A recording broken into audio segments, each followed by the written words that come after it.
All right, Monday night, Cowboys, Giants. No Dak. Giants are 2-0, and their fan base now starting to get a little bit fired up. Dan Reeves, the last coach for the Giants to win his first 3 games. That was 93, just a few years after a Super Bowl title. Give a lot of credit to Brian Daboll. I mean, the way this team has responded to him, they're 2-0 right now. Defensively, they're better than where they were.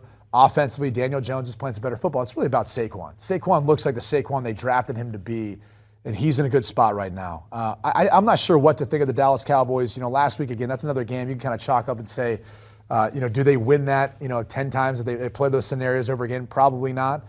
And I'm not necessarily that I don't believe in Cooper Rush, but I just feel like he's more apt to make that back-breaking play when it's all said and done on the road versus this Giants defense. So I'll lay the 2 points. I think it's the Giants. And by the way, 39 points.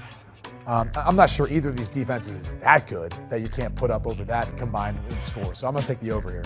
Dallas defense was really good last week. And I think the Bengals offensive line made it look good. Well, the Giants play better on the offensive line, but they're not great on the offensive line either.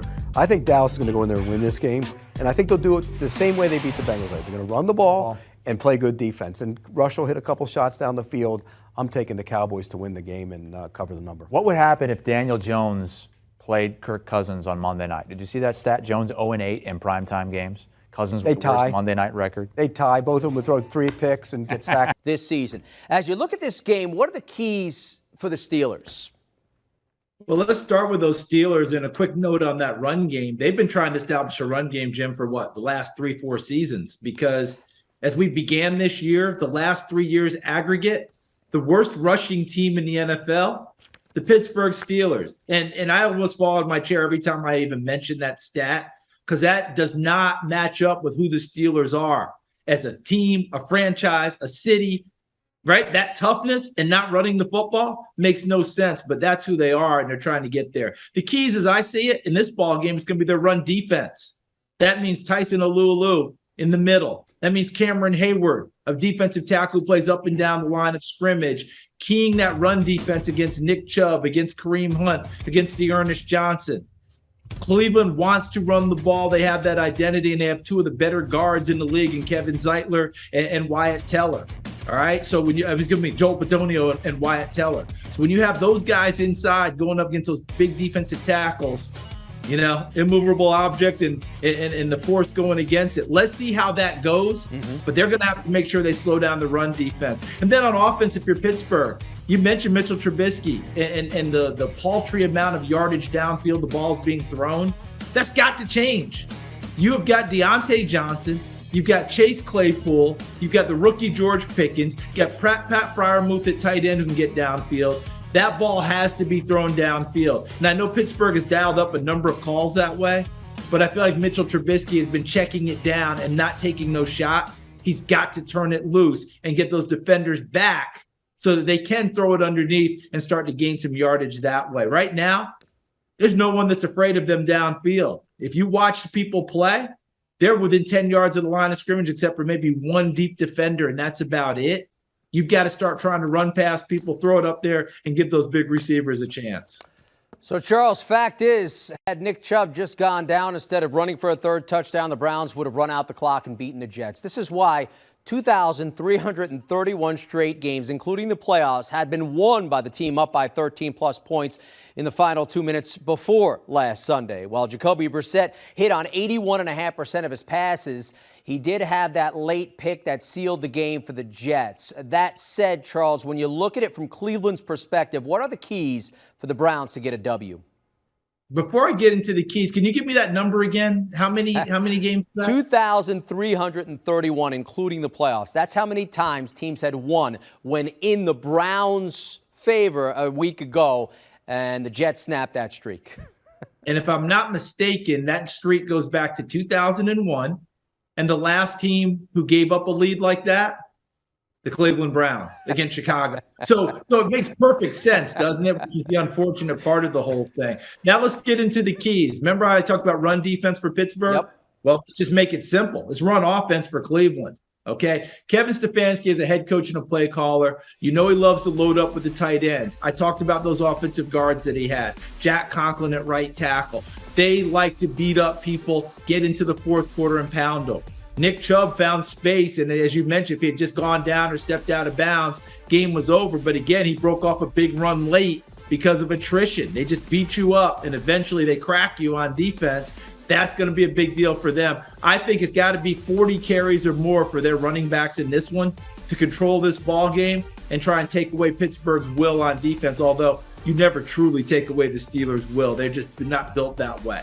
The second thing is get a lead and play with it if you're Cleveland. They had it last week. They let it get away. They need to have that happen again because mentally, Jim, I think that the psyche kicks in if all of a sudden they're down and battling because of the way they gave it up last week. They've got to go to the front, as they say in horse racing, catch a flyer out of the gate, take the lead, and make Pittsburgh chase because Mitch Trubisky and the way they've thrown the ball hasn't worked out that well. Plus, if you're playing with a lead, now you get to turn loose Myles Garrett. Now you get to turn loose Jadeveon Clowney. And that's Cleveland defense, which had a players-only meeting this week, which always scares me as an outsider, because when the players only get together, that means they feel like there's trouble in paradise. They've got to put it all together in this ball game and see if they can slow down Pittsburgh and, of course, find a way to win. Because you mentioned it earlier, stay afloat in your division, and maybe Deshaun Watson can have an effect after his 11-game suspension. Yeah, that's pretty early in the season to have a players-only meeting right off the bat here. All right, Charles, you've laid out what needs to happen for both teams to be successful. So which team will reach their goals? Who wins Thursday and why? I think all momentum is in Cleveland's favor because of what happened last week. You got the anger of blowing the lead, the embarrassment of blowing the lead. You come right back home in front of your home crowd. Luckily, on a short week, you're not traveling. Okay, so you've got to channel all of that together and put it out there and say, guess what? It's going to be different this time. You got the Steelers coming to town, and you know what kind of rivalry that is within that division in the AFC North. But Mike Tomlin, you mentioned, was it 24-6-1 in his time frame there? Right. This is a Pittsburgh team that let one get away last week themselves against New England at home. I think Mitch Trubisky, this is a referendum on him because I think he's starting tonight in large part because it's a short week. But if he doesn't throw the ball downfield, if he doesn't play a little bit better, they may feel in Pittsburgh that they're wasting that great defense, and maybe the rookie Kenny Pickett will throw it to those wide receivers, and they'll have a mini open week, which will give them extra time to get ready for the next game. I'm not saying it's going to happen, but believe me, it's being talked about and it's being discussed because that's what you do as a team. Pittsburgh finds a way to win this one in Cleveland tonight, Jim. I think they walk out of there and go back to the Steel City and regroup and try to move forward and figure out who's going to be leading their ball club. All right, so there you have it. Our thanks to NFL CBS analyst Charles Davis. Charles, always good to talk with you. Like Charles, the public is skewing towards the Steelers as 75% have Pittsburgh covering. Oh, by the way, Caesar Sportsbook has the Steelers getting 4.5 points.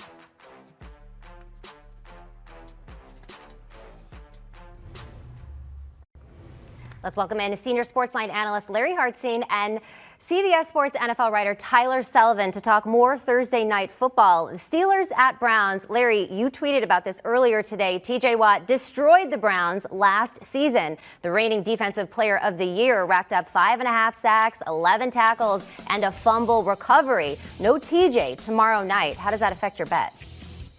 Yeah, well, they've never won a game without him since they drafted him 6 years ago. But I'm looking at the first quarter. I'm looking at the Browns, who probably enjoy getting a short week to erase that terrible collapse that they had against the Jets. And they get Jack Conklin back. I mean, this is not being talked about enough. This is a two-time All-Pro right tackle that they are inserting to that offensive line, which already looks very dominant in the way they run the ball. I think they're going to come out and set the tone against the Steelers team that has 3 points in the first quarter this season, that has not scored a touchdown since a guy named Mason Rudolph was quarterbacking them, and that was week 10 of last season. You know, Najee Harris might be hurt. He's averaging under 3 yards a carry. Mitch Trubisky does not know if he's allowed to audible. That's the talk in Pittsburgh this week. It's a bad situation. I think the Browns get off to a fast start. I don't want to lay the full game because, you know, it's always a tight rivalry. You know how great Mike Tomlin is as an underdog against the spread, but I do love the Browns in the first quarter on the money line. If it's tied, we still get a push, but I do like them to jump ahead. Yeah, I'm on the same page here with Larry. I mean, obviously, you look at what the Cleveland Browns have done over the past week. They wanted this more than anybody to have this be a short week. I don't think any team loves playing on Thursday night. The Cleveland Browns wanted to erase what happened against the New York Jets in week 2, and I think they'll be able to do that. I do think when you look at how they want to run their offense, the Cleveland Browns, it is obviously run first. And as much as they want to get ahead on the Pittsburgh Steelers, I think that they can do that on the ground. I don't know if they necessarily have to all of a sudden have Jacoby Brissett light things up, throwing the football early to build that early lead. I think that they can do that via the ground game with Nick Chubb and Kareem Hunt. Like you said, Jack Conklin is going to play in this game, or at least expected to make his season debut on Thursday. That's huge for this running game for the Cleveland Browns. So if all of a sudden you're able to build that early lead with the running game, you're opening things up for all of a sudden Mitchell Trubisky, who might be reeling for a starting quarterback job with the Pittsburgh